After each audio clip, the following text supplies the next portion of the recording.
Americans detest being ordinary.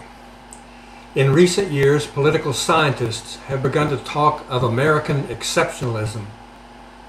By this, they are referring to an arrogant American assumption that our values, system, and lifestyle are so superior to those of other countries that they should be exported to countries across the world.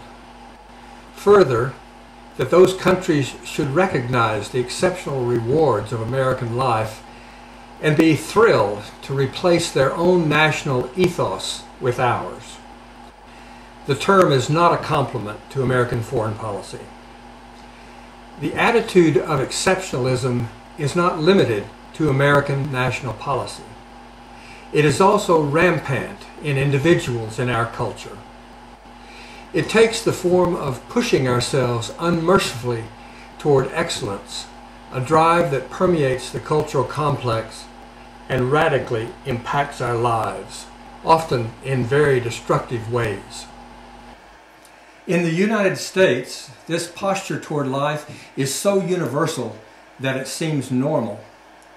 It emerges as an unrelenting drive toward exceptional status, a push for extraordinary success, recognition, and notice. It has a tendency to take control of our lives and unbalance them. We generally call it ambition and consider it to be a positive trait. However, it has a shadow side.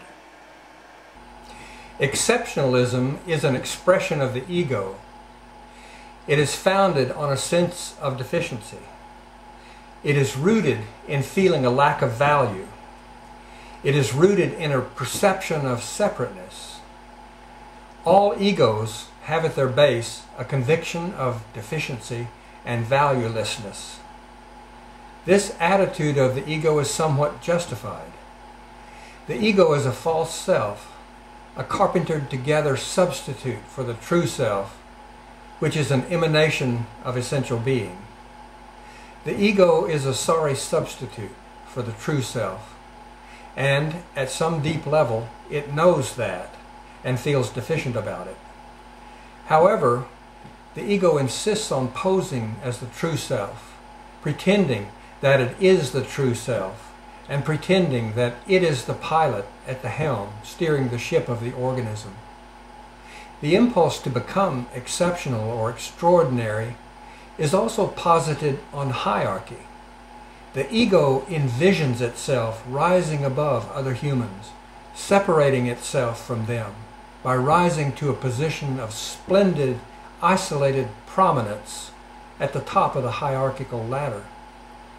The impulse to be exceptional is all about obtaining the status and recognition of being special, of being more capable, more successful, more admirable than other people. Getting to this position of prominence necessarily involves competition with others, because they are also after those same rewards. If the internal push to get status at the top of the hierarchy becomes intense enough, it can produce behavior that leads beyond the bounds of ethics and morals. The standards of normal and decent behavior can be thrown aside. Eventually, shame can be the result. Exceptionalism seems to be rooted in a fear of disappearing, being invisible, being unimportant, overlooked, unnoted, dismissed. Although it can often get out of hand and begin to be destructive, at its base there is the simple desire to be appreciated by others. In women, it usually takes the form of wanting to be chosen. In men, it generally emerges as striving for achievement. In both, it is a reaching for narcissistic supplies. It is a reaching toward ground to support the ego and minister to its sense of emptiness and insufficiency. It is compensatory, attempting to create a self-image with worth and value in it. Unfortunately, the ego cannot create a sense of value in us because it is laced with separateness. The sense of worth and value can only come from moving toward the unity of being, from seeing oneself in context of the whole, as a small but integral part of something vast, magnificent, and cosmic.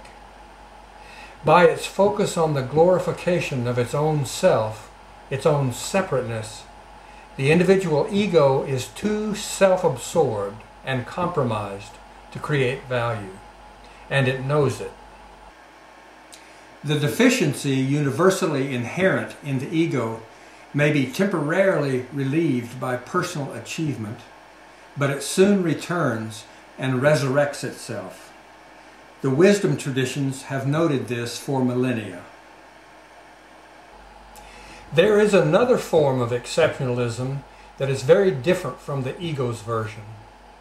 It comes out of a matrix of wholeness rather than separateness, and carries very different results for human life.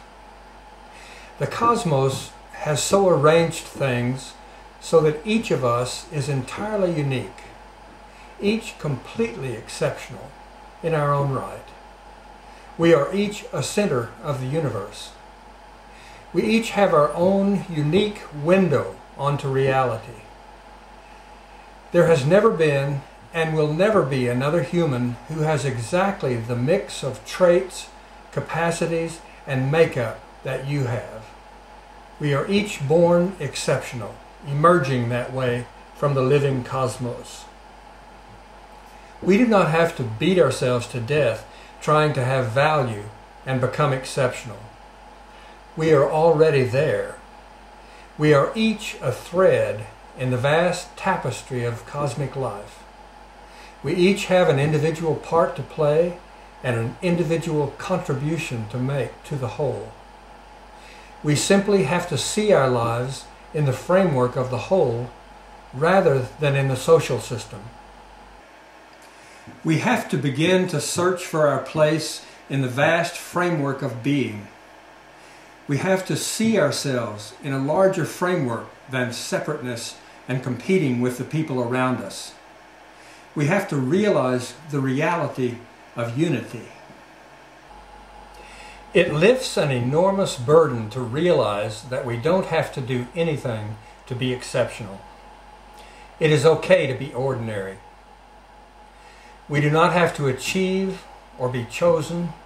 We do not have to be noticed by our fellow human beings to have value. If we give up our ego's strenuous efforting to be exceptional and special, we can rely on the innate creativity of being to unfold our lives. The universe is unfolding itself and us without needing our assistance. If we can move to viewing ourselves in a cosmic context rather than a limited, strictly social context, we will see that we already have the value that we seek. Our job is to seek and find the unique contribution that we came to earth to make, to find the unique gift that we are intended to give.